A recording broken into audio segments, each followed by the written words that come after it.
From Daily Trust News Center, this is the News Hour. You're watching News Hour on Trust Television. I am Zainab Bala. The headlines.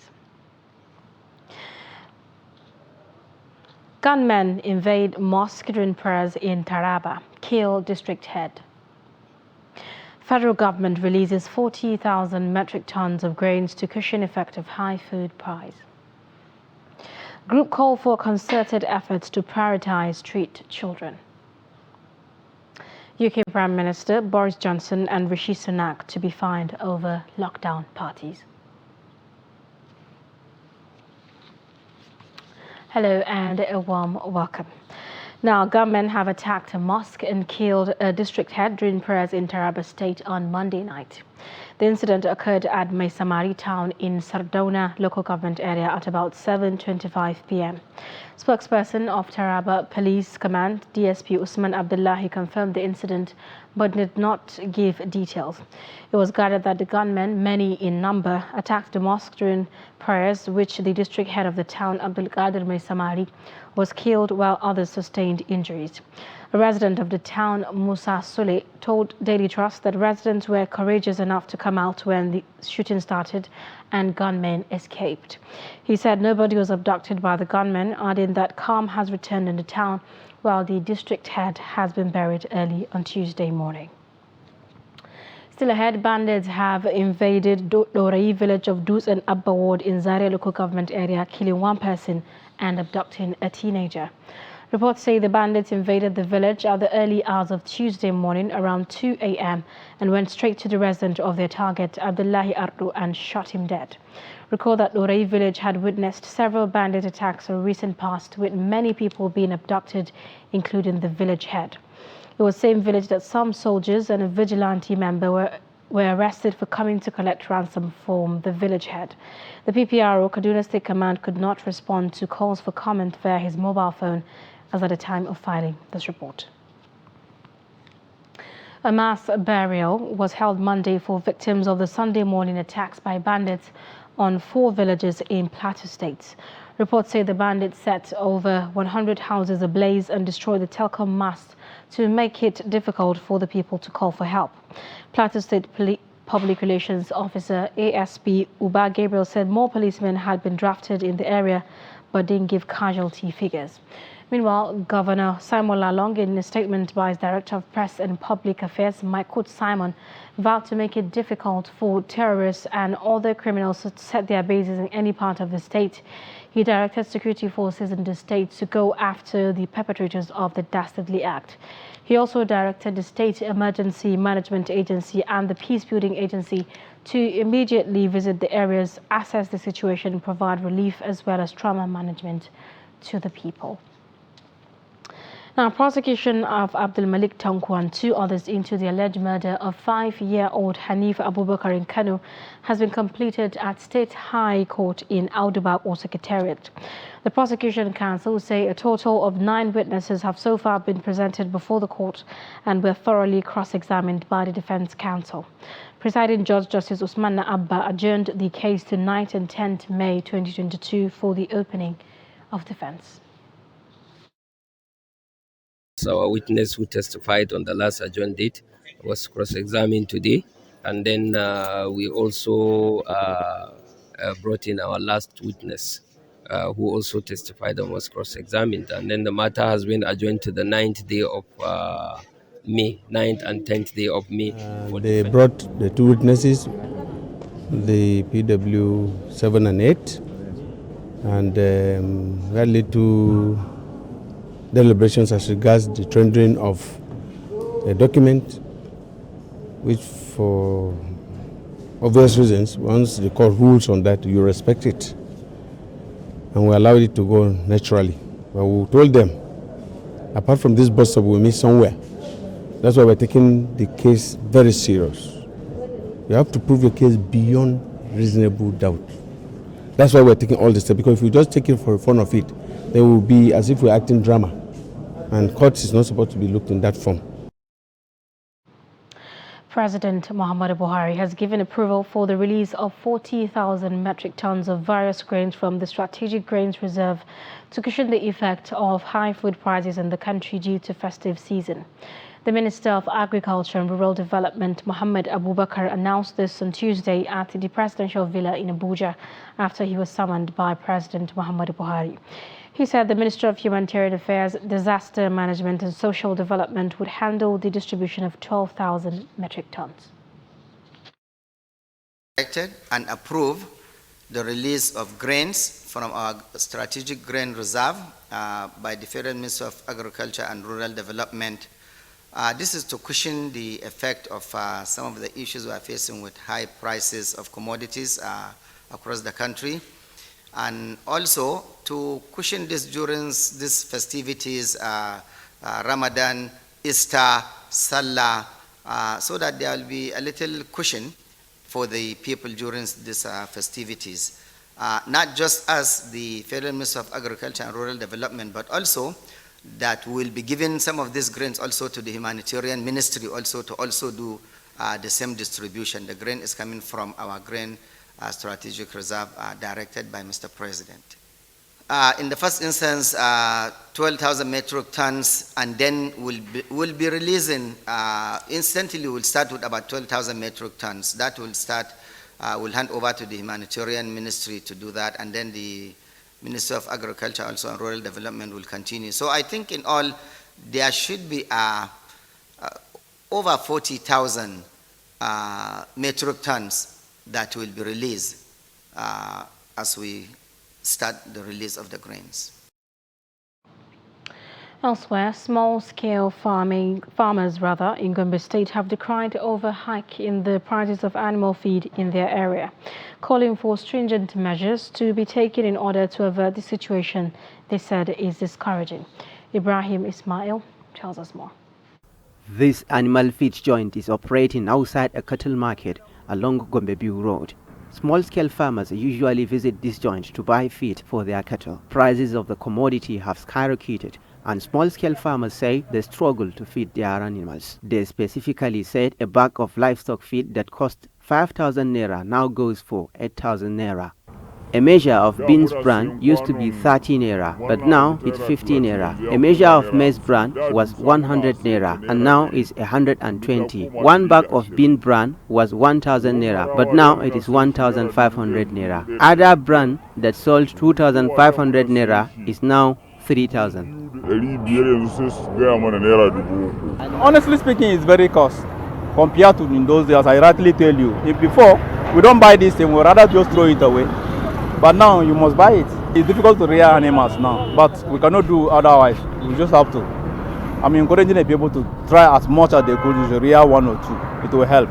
Cattle sellers who look after cattle for a few days before selling them out are also affected, as they now spend more on feeding the animals prior to selling them. A gaskiyar magana mun je sayan abincin dabbobi muna samun kalubale sosai a wajen sayan abincin dabbobi saboda we go through difficulties while buying animal feeds. In the last 5 months, we used to buy a bag of maize bran 5,000 naira to 4,500. Now it's between 8,000 and 7,500 naira. Beans bran that used to cost 2,000 or 1,500 now sells for 3,000 naira.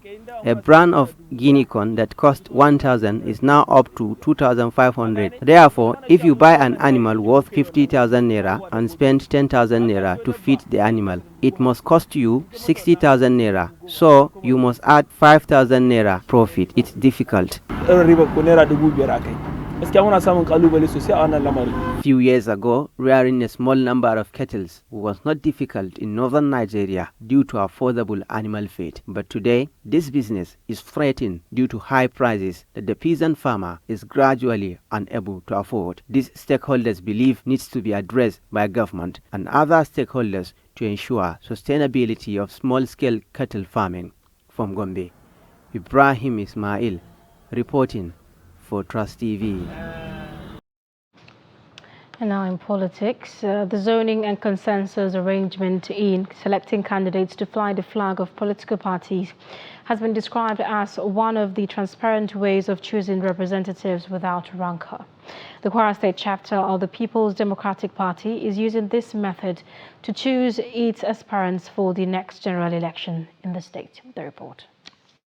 As the deadline set for the submission of names of candidates by political parties draws nearer, the Kwara State chapter of the People's Democratic Party has resolved to use zoning and consensus to choose those who will fly the flag of the party in the next election. The state chairman of the party believes zoning the governorship tickets to Kwara North is in the best interest of the party and justice for the zone. Our party, People's Democratic Party, Kwara State chapter, unanimously agreed to zone the gubernatorial ticket to Kwara North Central District. By the time we are taking that decision, the entire members and critical stakeholders of the party from Kwara South Central District, Kwara Central District, and Kwara North Central District were deeply involved.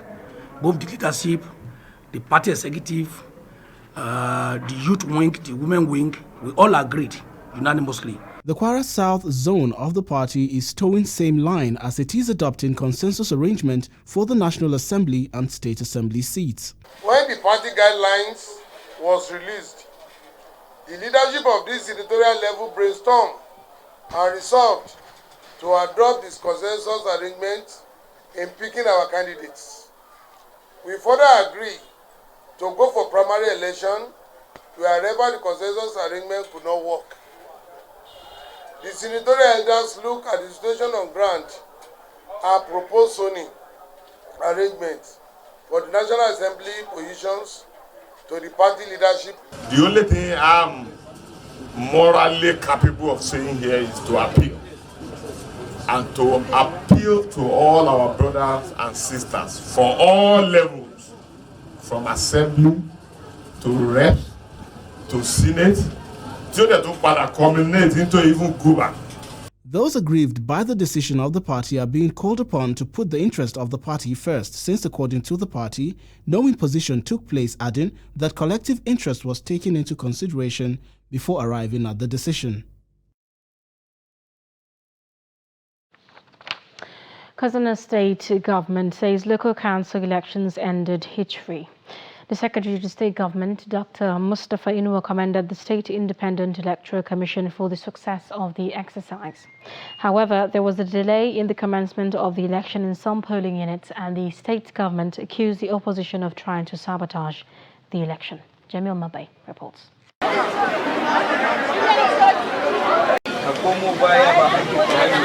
The Secretary to the Katsina State Government, Dr. Mustafa Inuwa, commended the State Independent Electoral Commission for a successful election exercise. That election materials and personnel were discharged early enough to reach to the destinations designed to hold this election. 7 years of court case has denied the people of Katsina State representation at local government levels.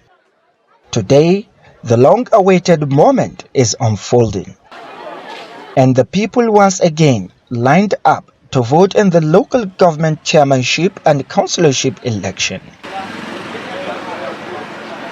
With over 3 million registered voters expected to participate, the election will produce a total of 34 local government chairmen and 361 councillors.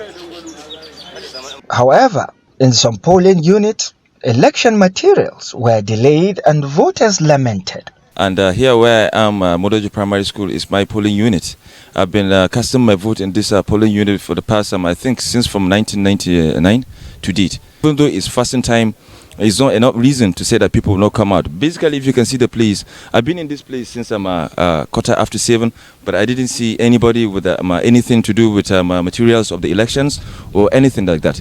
Dr. Mustafa Inuwa accused the opposition of causing mayhem to sabotage the election. What actually brought the delay?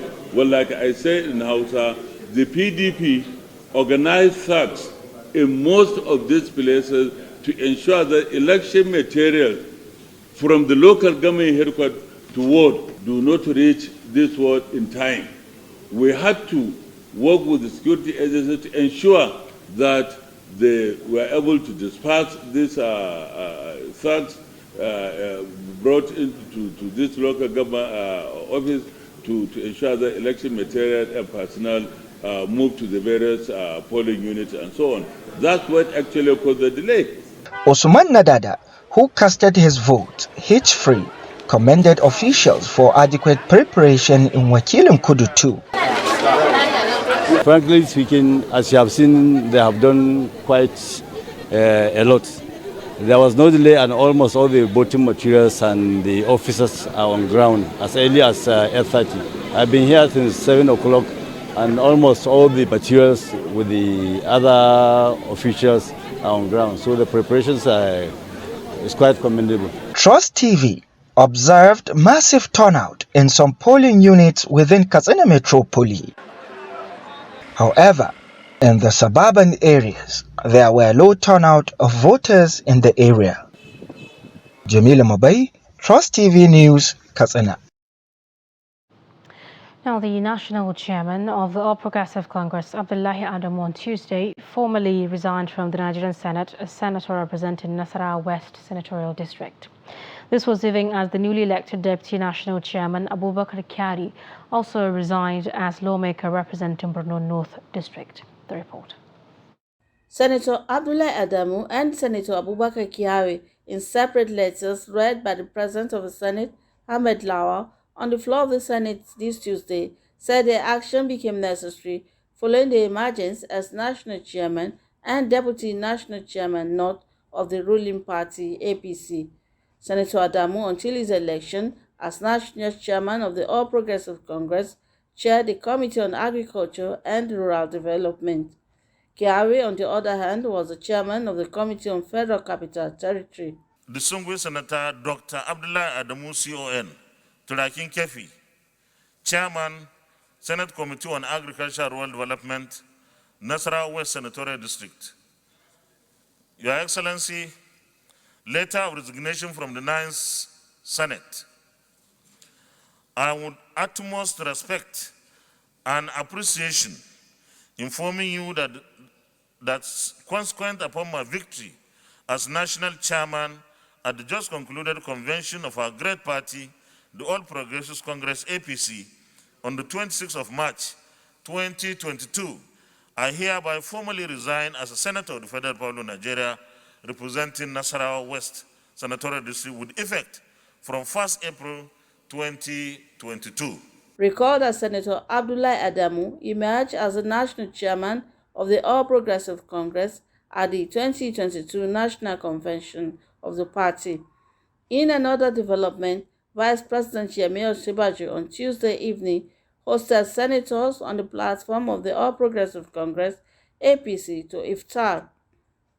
It was contained in a letter of invitation read by President of the Senate, Ahmed Lawal, during Tuesday's plenary. The letter was signed by Senate Leader Yahya Abdullahi. The President of the Senate announcement, invitation of the Senate APC caucus to iftar/dinner. Iftar is the breaking of fast. The Vice President, Federal Republic of Nigeria, has invited all the single senators of the All Progressives Congress APC caucus to an iftar dinner. House of Representatives has passed a bill to establish a trust fund for the National Youth Service Corps, NYSC. The bill titled a Bill for an Act to establish National Youth Service Corps Trust Fund for the purpose of providing a sustainable source of funds for the National Youth Service Corps, skill acquisition, training and empowerment of corps members, training and retraining of personnel of the National Youth Service Corps, development of camps and NYSC formations and facilities therein, and for related matters. The bill passed through third reading after a motion by the House Leader Alhassan Ado Dogua and seconded by the House Chief Whip Mohammed Tahir Mongunu at the plenary on Tuesday. The bill was passed after a voice vote put by the Deputy Speaker Ahmed Idris Wasi, who presided over plenary. The Nigerian Senate has received a request from President Muhammadu Buhari to approve adjustment to the 2022 fiscal document to reflect an upward review of the oil benchmark. The request was contained in a letter read during plenary by President of the Senate, Ahmed Lawal. The report. President Muhammadu Buhari in the letter explained that an adjustment to the 2022 fiscal framework became imperative in view of the new development in both global and domestic economies. The president noted that since the Russian-Ukrainian war is already taking its toll on the international crude oil price, there is need to adjust the fiscal document. He therefore requested the upper chamber to approve an increase of oil benchmark from $62 per barrel to $73 per barrel. He also asked for an increase in the estimated provision for petroleum subsidy for 2022 from 442.72 billion naira to 4 trillion naira. The decision to suspend the removal of petroleum method spirit PMS subsidy at a time when high crude oil prices have elevated the subsidy cost has significantly eroded government revenues.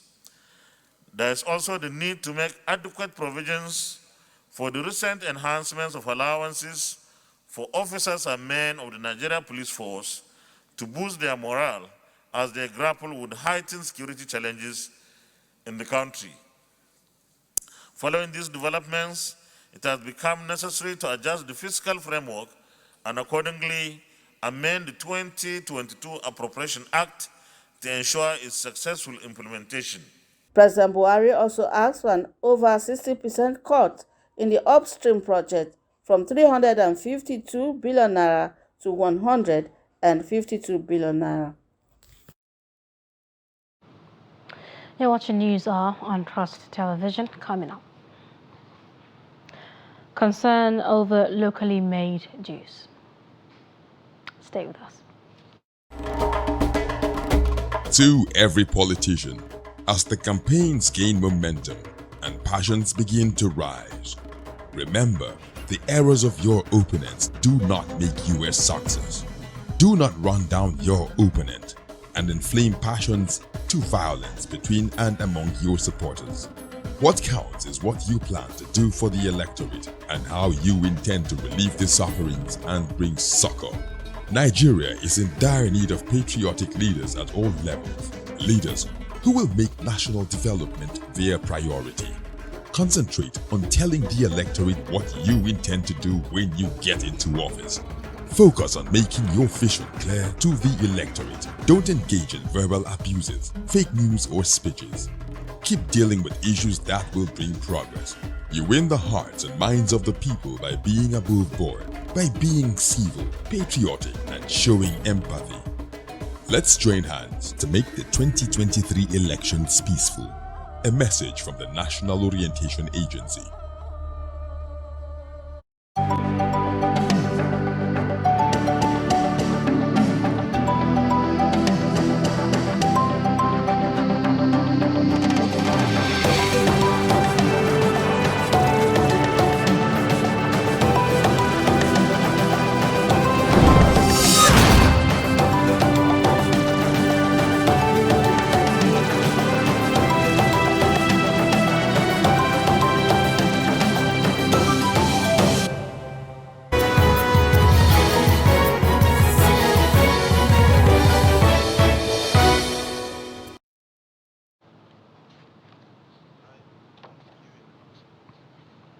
Welcome back. If you are just joining us, this is News Hour on Trust Television. Our top stories. Gunmen invade a mosque during prayers in Taraba, killed a district head, injured many. Federal government releases 40,000 metric tons of grains to cushion effect of high food price. The House of Representatives has lamented that only 57% of Nigerian children under 5 years were registered by the National Population Commission. The House adopted and passed a motion moved by Bashir Daudu at plenary on Tuesday. Presenting the motion, he said lack of proper birth and death registration is making it difficult for governments to plan adequately for their medical, nutritional and other needs. He added that the federal government needs to know the number of health centers needed in the country as well as the population growth in the country to correctly estimate the medications to be imported and the tariffs. Dawodu said no country can progress without credible birth statistics, added that registration of birth is the most basic requirement in planning for children. Now, calls for concerted efforts that will ensure that street and homeless children are not ignored in national priorities formed part of the campaigns that heralded the marking of the International Day for Street Children in Abuja. Members of the Young Ambassadors Against Drug Abuse Initiative made the call during a walk to the National Assembly to drum support for street children by calling on lawmakers to address issues affecting them. Trust TV's Aisha Saliu was there. Children, they say, are the leaders of tomorrow. But what relevance has been given to the children on the street? These children who lack access to quality healthcare and education, among other social amenities. It is against this backdrop that the International Day for Children on the Street has been created. A day has been set aside to mark the resilience and the challenges that the children on the street face all around the world. The walk was, among other things, to draw the attention of lawmakers to the plight of street children, abuse of human rights that comes with being on the street, as well as sensitize the leadership of the National Assembly on the relevance of the day. I feel that the legislators have a lot to do, and one of the issues that is affecting us that we're not even getting it right is the fact that we do not even have a data of how many street children we have in Nigeria. And if you do not have a data, how do you address a problem? While addressing the children, the lawmakers assured that laws will be enacted to address the issue of street children and human rights abuse and urged the children to be good ambassadors of the country. Ours is to provide solutions to problems. And we can see from the placards that you are holding the issues that are very germane, very fundamental to the heart of the Nigerian child, issues of education, issues of security, issues of health, issues that have to do with gainful employment for our parents to be able to cater for our needs. But beyond inclusion, you also need to make up your minds to be good children, to be good ambassadors of our country, to follow the rules, to follow all those things that are right. We know that there are problems with peer pressure all over Nigeria. That is why so many things are rampant.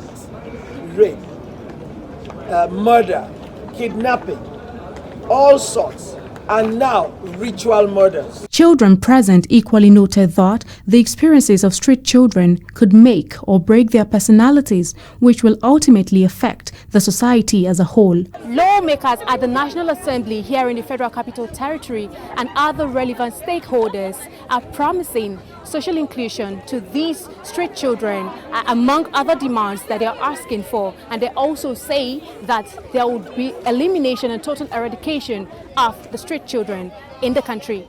Aisha Salihu, Trust TV News, Abuja. There you go. Now, the federal government has approved 3 new federal polytechnics as part of efforts to make tertiary education more accessible in the country. The polytechnics will be sited in Umonechi, Abia State, Orogu, Delta State, and Kabo in Kano State. According to a statement by the Director of Press and Public Relations, the Federal Minister of Education, Ben Bengong, the new institutions are to commence academic activities in October 2022.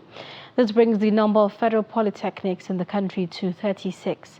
All states of the federations now have 1 federal polytechnics each.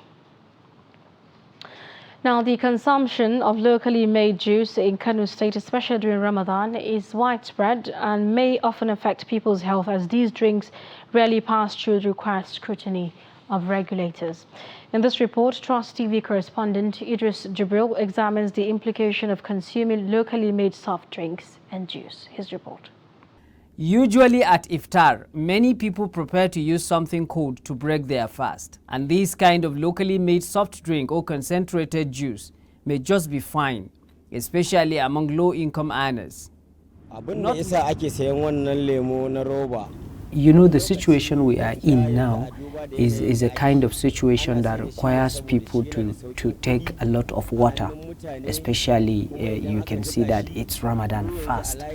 And most of our people, the problem we are having is that most of our people do not know how to differentiate between NAFDAC certified product and the fake ones that are being produced anywhere across the town.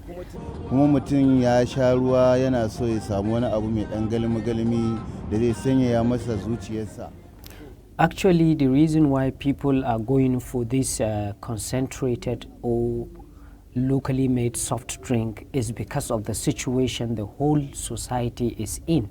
Many people do not have money to buy the kind of juice you are talking about. Therefore, the only way out for them to satisfy their thirst, especially during this Ramadan, is to buy the locally made concentrated juice, because it is what they can afford. It is what is closer to them. So I believe this is the reason why most people are going for this concentrated juice. Notwithstanding, experts believe that it could also be medically dangerous and life-threatening, as in the case of 2001, when several people in Kano were reported to have died after consuming locally made soft drink and concentrated juice. A repeat of what the National Agency for Food Administration and Control is trying to prevent. We monitor the production process down to from the raw materials through the manufacturing process to the laboratory analysis and everything, to ensure that everything is within limits, allowed limit for the registered ones. Although NAFDAC confirmed that so long it has certified the drink, it would be good for use. However, it is advisable to watch out for the agency's certified product before consumption. Idris Jibrin, Trust TV News, Kano. An investigative team on the attempted jailbreak on Monday at the Port Harcourt Correctional Centre has arrived Port Harcourt from Abuja. According to reports, a fight broke out between two inmates at the correctional centre located at the old Port Harcourt township. Some inmates capitalized on the fight between the two inmates to scale the fence, but were repelled with several gunshots from the vigilant security operatives stationed outside the centre, where one person died and several inmates sustained bullet wounds. The Port Harcourt Correctional Centre Public Relations Officer Juliet Afoni told our reporter that an investigative team had arrived Port Harcourt from Abuja to investigate the circumstances surrounding the matter. She said that the centre will issue a statement on the matter after the investigation. An ongoing market construction, which was announced and flagged off during the administration of the former governor of Anambra State, Willie Obiano, has been stopped by the Awka Capital Territory Development Authority. The team, led by the Managing Director and Chief Executive Officer of ACTDA, Amechi Okosa, said the action became necessary due to the fact that the market was not properly planned during the Obiano administration. He appealed to residents of the Awka Capital Territory to always abide by the rules and regulations, as the legal occupation of government lands will not be tolerated.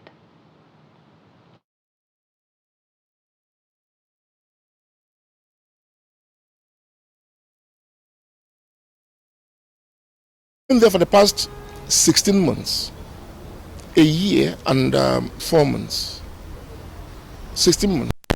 Between a year and 4 months and a year and 8 months. We've marked the place, but they refuse to come to formalize their documents. We're not even sure of what they are building. When you disobey the rules and regulations, we enforce it, irrespective of who's involved. So government may have been involved, by giving them the permission to start the building, not putting the structures. Retired workers in Rivers State are lamenting what they call poor handling of their welfare by the administration of Governor Nyesom Wike. This followed the alleged failure of the governor to pay them their pension arrears and gratuity. The retired workers said the state government is owing their accumulated gratuity and pension arrears running into hundreds of billions of naira. The report. The Rivers State coordinator of Nigeria Union of Pensioners, NUP, Loki Ati, who spoke to newsmen in Port Harcourt, regretted that many of them have died, several sent out of their rented apartments, while their children have been sent out of school due to inability to meet their obligations to the schools. Ati insisted that they will be happy to support the presidential ambition of Governor Wike if he pays their 7-year pension arrears and places those who are yet to be captured on arrears. As at April 2021, when the report of the tripartite committee was submitted, government was owing over 119 billion. Rivers State government, yes. And from that April 2021 till date, people are retiring every day.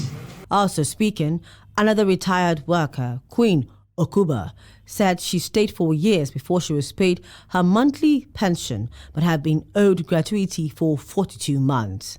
She appealed to the governor to address their plight. I am being owed for 42 months. So that 42 months and my gratuity has not been also paid to me. And you can imagine how that will look like for a mother. And for myself, I'm a widow. And this is my 20 years of widowhood. National President of South-South Youth Initiative, Imeabe Saviour Asker, expressed displeasure that the retired workers have been subjected to continuous protests to get the authorities to address their needs, noting that such protests have continued to fall on deaf ears. Our retirees are left at the mercy of continuous protests for their rights without any positive response from the government. Governor Wike has held the payment of what is due to our retirees without remorse. We, however, enjoin the governor of Rivers State to make deliberate effort to pay our retirees their gratuities and pay pension to our pensioners. We have witnessed repeated protests by these elders who have served the state with all their strength and time. Elsewhere, a special court known as Small Claims Court has been established by the Nasarawa State Judiciary to entertain matters on settlement of commercial disputes not exceeding 5 million naira. Chief Judge of the State, Aisha Bashir, made this known while signing the document titled Practice Direction on Small Claims 2022. Abubakar Abdullahi sent in this report.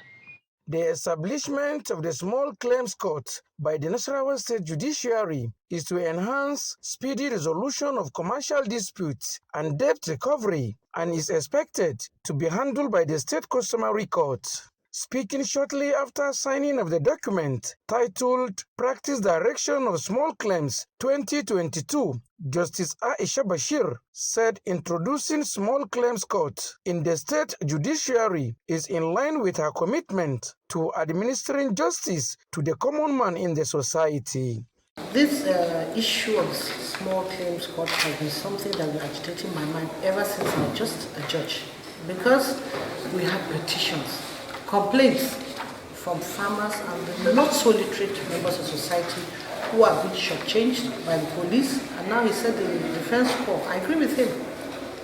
So when the issue of the Small Claims Court came to our attention, we felt it very, very necessary to bring sanity to the system as it is. Justice Aisha, who described the signing of the Small Claims Court in the judicial process as a welcome development, said it will ease the workload of High Court judges in the state. While commending the state government for providing necessary logistics for the smooth running of the judicial system, the Chief Judge equally tasked relevant stakeholders to support the initiative, which is geared towards bringing justice to the doorstep of the common man. In a remark, Vice President, Business Reform, Nasarawa State Investment and Development Agency, Stella Ajige, noted that Nasarawa State is the first state in the North Central to establish Small Claims Court, and explained that the initiative will advance and provide enabling environment for business activities to thrive. It is no doubt that this Small Claims Court would advance the business environment and create an enabling environment for businesses to thrive within the state. Also speaking, Chairman, Nigeria Bar Association, Lafia Branch, Mustafa Sadiq, who lauded the judiciary for establishing the special court, said members of the association will support the initiative for justice to prevail. This particular bold state is to go a long way in bringing succor to people, particularly the petty traders around, the peasant farmers as well, because some, they look onto these paramilitary as if they are semi-caught. But we've been telling them they are not caught. Abubakar Abdullahi, Trust TV News, Lafia. The National Directorate of Employment has called on trainees of crop and animal production under the Sustainable Agricultural Development Training Scheme in Bauchi to ensure judicious use of the soft loans given to them at the end of their 3-month training by the NDE to enable them become self-reliant. Director General of the NDE, Madam Abubakar Fikpo, made this known at the beginning of the training of 130 beneficiaries across Bauchi State. Adamu Imam completes the story. The Director General, who was represented by the State Coordinator Lawal Yahya Ali, said the participants were selected across the 20 local government areas of the state, adding that they will focus on crop and animal husbandry. The Director, Rural Employment and Promotion, represented at the event, says they will create awareness for employment opportunities to help take people out of poverty. We encourage them and we engage them in these trainings. So it is these trainings that would sensitize them of the importance of using these loans to benefit themselves to the good use or to the full use. That is why the NDE doesn't just give out this money, but no, they give you training and they show you ways using these programs, just like the one we just witnessed now, the Sustainable Agricultural Development Training Scheme. So this is just one of the tools the NDA uses to empower and also train their beneficiaries. Some of the beneficiaries described the scheme as a step towards economic sustainability and self-sufficiency for them. Pray Almighty Allah to guide me through the process of utilizing this loan in a peaceful manner and in a good way to do something meaningful with this loan. And we all know that this is a loan. It's not a free money for us for doing this program. 30 participants are given 100,000 naira each as agricultural soft loans, while others received livestock. They are expected to pay back within the 3 years to enable others benefit from the scheme. Yes, so watching news on Trust Television. Stay with us.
Welcome back. If you are just joining us, this is News Hour on Trust Television.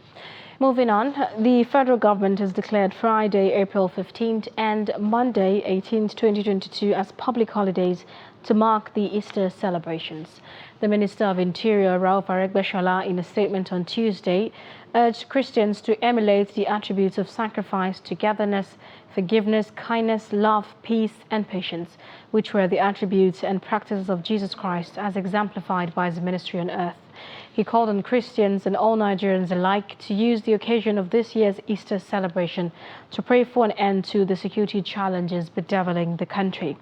Aregbesola assured Nigerians that the nation is inexorably on the path to greatness despite the present challenges confronting her. In a bid to ensure adequate security of lives and properties as the Easter celebration approaches, the Rivers State Command of the Nigeria Security and Civil Defense Corps has deployed 1,580 tactical forces to the 23 local governments in the state.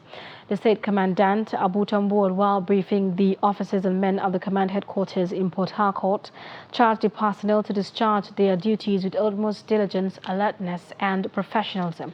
The NSCDC boss wished the good people of Rivers State a happy Easter celebration, assuring of a peaceful festive period as he solicited the public to provide the command with sustainable intelligence and information that will enhance the arrest of criminal-minded persons before, during, and after the Easter celebration. Flowers are not just ornaments for beautification, but also plant produce which can serve as a means of livelihood for horticulturalists. In this report, Trust TV's Kabir Lawal looks at the importance of flowers not just in the aesthetic world, but as a life-sustaining endeavor. His report. Studies have over time revealed that with an increase in the number of plants comes a concurrent improvement in the air quality. This has made more people to take to flowering as a way of improving the quality of human breath, while others who engage in it first for the sake of beauty have come to realize that one can make a decent living out of horticulture. It goes beyond the beautification of your houses and your environment. There are medicinal plants, there are ornamental plants, so it depends on which area you are looking. This is my business, this is what I depend on. We used to sell flowers, you can see. A lot of people used to stop and buying flowers, and they used to give us landscaping, parks and gardens, farming. Beyond the above, green edges and flowery environment have been known to possess therapeutic powers, as researchers have seen improvement in the mood of patients who are exposed to these kinds of environments. Mr. Shaka Ndabo acknowledges this. They don't have the in-depth knowledge of plants. You understand, people spend a lot of money to import spices and beverages. But when you come to the garden here, it's what will give you fresh. We have a spice they call lavender. Flowers also serve as food, as some of them are edible. If God wants to bless you a day, you can become a billionaire in this business. And I could believe that there's a lot of gardeners in the US, other countries that develop. Nigerians on the streets of Abuja want youths in the country to take a shot at horticulture instead of waiting for non-existent white-collar jobs. We started this because of the situation of the country. My husband lost his job during the corona time. So instead of staying idle, waiting, pending when job will come, that's why we decided to go into this. And to the glory of God, God had been so faithful. I can say flower is very, very important. And it's also another business.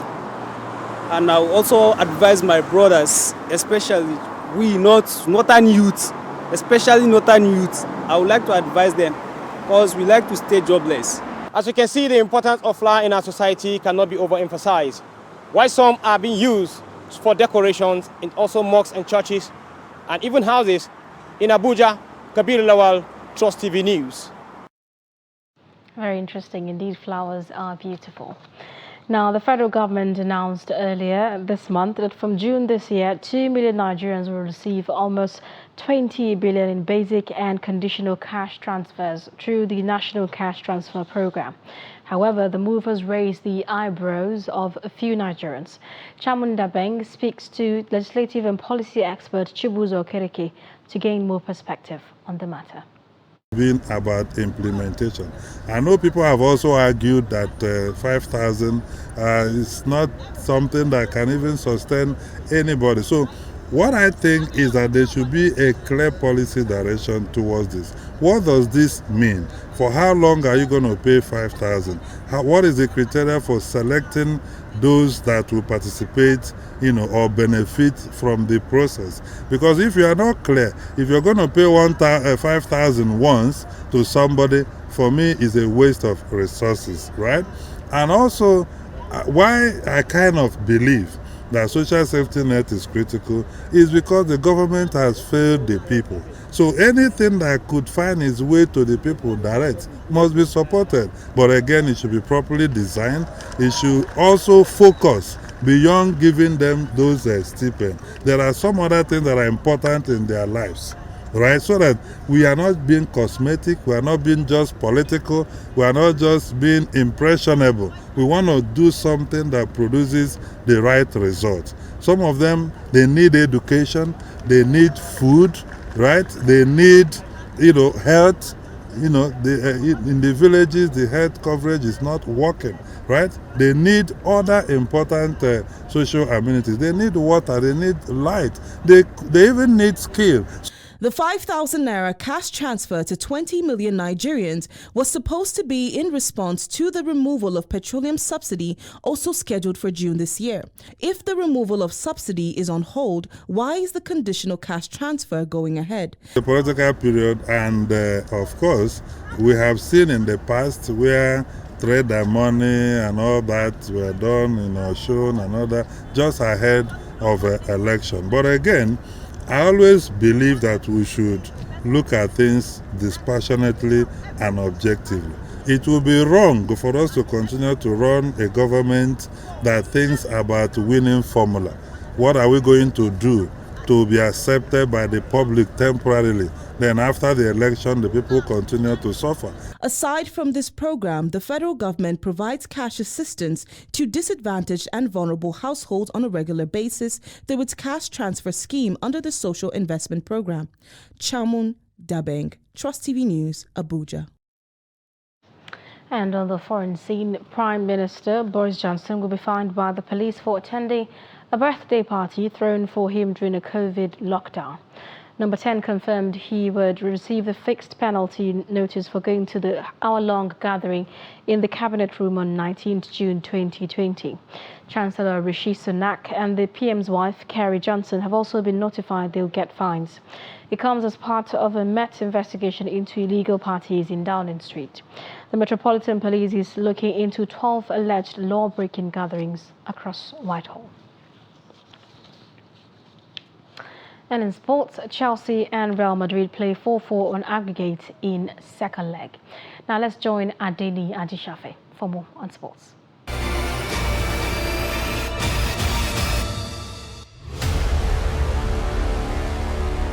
Former Chelsea striker Didier Drogba has been cleared to contest elections for president of Côte d'Ivoire's Football Federation, FIF. FIF's FIFA-installed nominalization committee says election is on 23rd April. An election originally scheduled to hold in September 2020 has been postponed severally due to issues over ineligibility of some candidates, including Drogba. President of FIF Nominalization Committee, Miriam Daugabala, says candidacy for presidency of Ivorian Football Federation is closed. 6 candidates, yet Ellen Jean-Baptiste, Arnaud Aka, Laurent Kouakou, Idriss Diallo, Sori Diabate, and Didier Drogba are contesting. Drogba submitted his forms on Monday expressing desire to change face of Ivorian football and make things right. Didier Drogba owns play for French side Guillaume, Marseille, Chelsea, Chinese Shanghai Shenhua, Turkish Galatasaray, and MLS Monterrey Impact. Former BBC Africa Footballer of the Year and Côte d'Ivoire all-time goal scorer, who featured more than 100 times for Elephants of Côte d'Ivoire, gets clear finally to run for football presidency after intervention from world governing body FIFA, with hope of changing football positively in Côte d'Ivoire. That's Sport News. I am Adeni Ajishafe.